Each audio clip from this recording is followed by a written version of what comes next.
এই মুহূর্তে আমরা অবস্থান মঞ্চে রয়েছি, রুদ্রনীল ঘোষ রয়েছে আমাদের সঙ্গে। দাদা, এত কিছুর পরেও ফিরহাদ হাকিম, কুণাল ঘোষ বলছে 7টা দিন সময় দিন, আপনারা চলে যাচ্ছেন ডিআই অফিসে হামলা করতে। মুখ্যমন্ত্রীর ওপর ভরসা রাখতে বলছে এখনো ফিরহাদ হাকিম।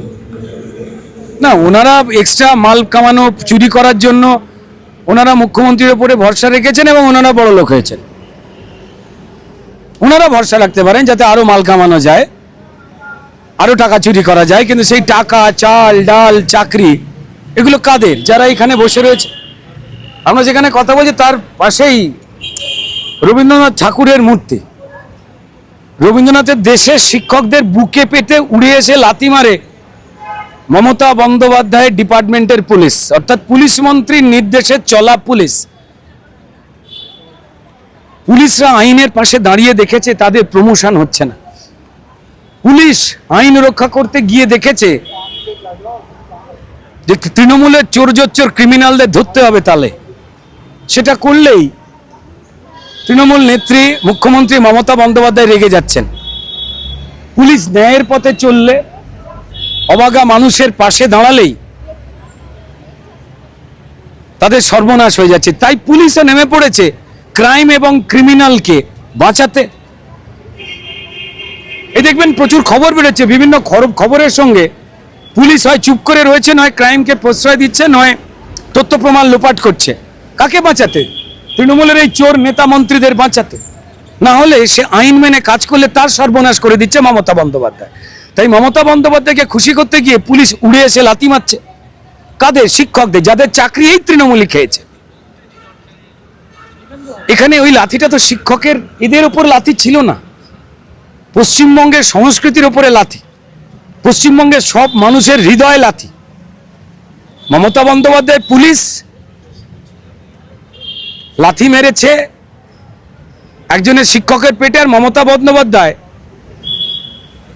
লাথি মেরেছেন 26,000-এর পেটে। চরম দুর্ভাগ্যজনক। যারা চুরি করলো তারাই দেখলাম কালকে আবার মিছিল হাঁটছে সবটা গুলিয়ে দেওয়ার জন্য। ঠিক আরজি করে আন্দোলন, সিপিএম তো গুলিয়ে দিয়েছিল এই মানুষের আন্দোলনটাকে, নিজেরা বেঁচে উঠবার জন্য ধান্দাবাজি করতে গিয়ে গুলিয়ে দিয়েছিল। বামপন্থী, অতি বামপন্থী ছাত্র নেতাদের নিরপেক্ষ জুনিয়র ডাক্তার সাজিয়ে সর্বনাশ করেছে। সেটাও কিন্তু গুলিয়ে দেওয়ার চেষ্টা আবার তৃণমূল করতে গিয়েছিল। ঠিক তেমনই এখানে যারা চাকরি, কতটা বেহায়া, নির্লজ্জ, মানে চর্ম চক্ষুতে বিন্দুমাত্র লজ্জা না থাকলে যারা চুরি করলো তারা মিছিল করে হাঁটছে চাকরি চাই, চাকরি চাই বলে। পশ্চিমবঙ্গ সরকার পরিপোষিত, নির্দেশিত পদ্ধতিতে যে এসএসসি ওএমআর সিট ধ্বংস করে দিল, খাতা পুড়িয়ে দিল, যাতে যারা পরীক্ষা দেয়নি বা অযোগ্য তাদের চাকরিটাকে মিলিয়ে দেওয়া হতে পারে, সুপার নিউমেরিকের অঙ্ক, এই সবটা করলো, করে কলকাতা হাইকোর্টে ধরা পড়লো, করে আলটিমেটলি সুপ্রিম কোর্ট নির্দেশ দিয়ে দিল যে এই সবকটা ভুয়ো। তার কারণ বারবার বলা হয়েছে যে যোগ্য আর অযোগ্যের লিস্ট দিন, তারা দিল না। কারণ অযোগ্যের লিস্ট দিলেই কাদের কাদের কাছ থেকে তৃণমূলের কোন কোন নেতা টাকা নিয়েছেন এবং কোন কোন কত টাকা মমতা বন্দ্যোপাধ্যায়ের কাছে পৌঁছেছে সেই সবটাই বেরিয়ে যাবে। সেই জন্য নেতাজি স্টেডিয়ামে সভা করলেন। দেখুন, ওই সভা করার মাধ্যমে তিনি নিজের গালে নিজে থাপ্পড় মেরে তিনি যে চোরেদের রানী প্রমাণ করলেন। টিকিট বিক্রি করা হলো, বললো চাকরি হারা যোগ্যদের নিয়ে মিটিং। তো তার মানে চাকরি হারা যোগ্য আর অযোগ্য কে মমতা বন্দ্যোপাধ্যায়ের কাছে সেই যে লিস্ট আছে, মমতা বন্দ্যোপাধ্যায় প্রমাণ দিয়ে দিলেন। তিনি একবারও মঞ্চ থেকে যোগ্যদের অযোগ্যদের নিয়ে কথা বললেন না। অযোগ্যদের নিয়ে তো কথা বলবার নেই, অযোগ্যদের উনি চেনেন তো। কেউ ববির ছেলে, কেউ অরিপের ছেলে, কেউ মদনের ছেলে, কেউ অমুকের ছেলে, তমুকের ছেলে। তাদের সঙ্গে তো মমতা বন্দ্যোপাধ্যায় রোজ দেখা হয়। পিসিমণি বলে প্রণাম করতে যায় তো দুর্গাপুজোর পরে। তাদের নিয়ে আবার আলাদা করে মমতা বন্দ্যোপাধ্যায়ের বসার কি আছে? উনি জানেন। উনি একটাও যারা 2 নম্বরি করে চাকরি পেয়েছেন, যারা দুর্নীতি করে জেল খাটছে, ওনার মন্ত্রী, ওনার এসএসসির লোকজন, তাদের কোনো কথা তুললেন সেদিন মঞ্চে দাঁড়িয়ে? না। চরম দুর্ভাগ্যজনক। পশ্চিমবঙ্গের মানুষ জেনে গেছে এরা কতটা দুর্নীতিপরায়ণ। এরা শেষ মুহূর্তে 26-এর বিদায়ের আগে পশ্চিমবঙ্গকে চূড়ান্ত শেষ করে দেবার রাস্তায় হাঁটছেন। জেলে তো যাবেনি, আজ নয় কাল। শুধু এসএসসি নয়, ঘাড়ে নিঃশ্বাস ফেলছে এরপর 32,000 প্রাইমারি চাকরি।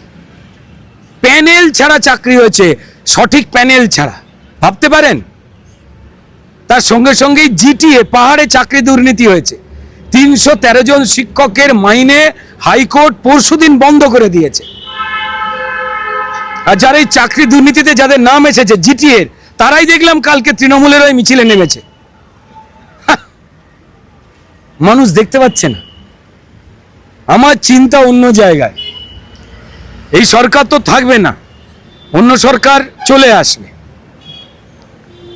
তারা জেলে পুরে দেবার আগে মানুষ না এদের ধরে মিষ্টি খাওয়ায়, এমন মিষ্টি খাওয়াবে জল খাওয়ার সময় পাবে না। আমি সেই অন্যায়টা যাতে না হয় সেই চিন্তাতেই রয়েছে। জেল হওয়া উচিত, কিন্তু যাদের থেকে টাকা নিয়েছে ওই লিস্ট প্রকাশ করলেই তারা তো কলার চেপে ধরবে না, তৃণমূলের অফিসে আগুন লাগাবে, তৃণমূলের নেতাদের গাছেতে দাঁড় করিয়ে, গাছের নিচে দাঁড় করিয়ে। না, শিক্ষামন্ত্রী তো বলেছে এটা একটা ধ্বংসাত্মক আন্দোলন। হ্যাঁ, ঠিকই তো বলেছে। যে আন্দোলন ব্রাত্য বসু গড়ে তোলেন, বলতে লজ্জা লাগে। এত বড় একজন শিক্ষিত সাংস্কৃতিক ব্যক্তিত্ব মঞ্চ থেকে দাঁড়িয়ে হলুদ পাঞ্জাবি পরে বলছে হ্যাঁ তৃণমূল চাকরি দেবে, বেশ করেছি, কি করে বলবো না, এক্ষুনি ভিডিও আছে। পাড়ার ফুটো মাস্তানের মতো করে বলেছে। এটা ব্রাত্য বসু, ও লেখক, শিক্ষিত লোক। মানে ঘেন্না লেগে যাচ্ছে। লোকটা এমন ছিল না, কিন্তু ওই পচা আলুর সঙ্গে থাকলে বস্তা সব আলু পচে যায়। ব্রাত্য বসুকে দেখুন, পচা আলু। ব্রাত্য বসু দেখলেই বুঝেন ভালো আলু ছিল, ভালো রান্না হতে পারত। উনি পচা আলু হতে যদি বিশ্বাস করেন, 3-4 জায়গায় ইন্টারভিউতে বলেছে আমি আমার দলের ছেলেদের চাকরি দেবো, আমার কোটা। খুলে দেখুন, তৃণমূল চাকরি পাবে কি করে পাবে বলবো না, তো পরিষ্কার এই চুরিরই তো লাইনের কথা উনি বলছেন। উনি এখনো যে রাস্তাঘাটে বেরিয়ে সুস্থ শরীরে বাড়ি ফেরেন পশ্চিমবঙ্গের মানুষের সহ্য ক্ষমতার জন্য, দুর্ভাগ্যজনক, হতাশাজনক। এদের জেলে যাওয়া উচিত। আর যাদের সর্বনাশ করেছে তাদের জেলে যাওয়ার আগে পা ধরে ক্ষমা চাওয়া উচিত এই শিক্ষকদের কাছে।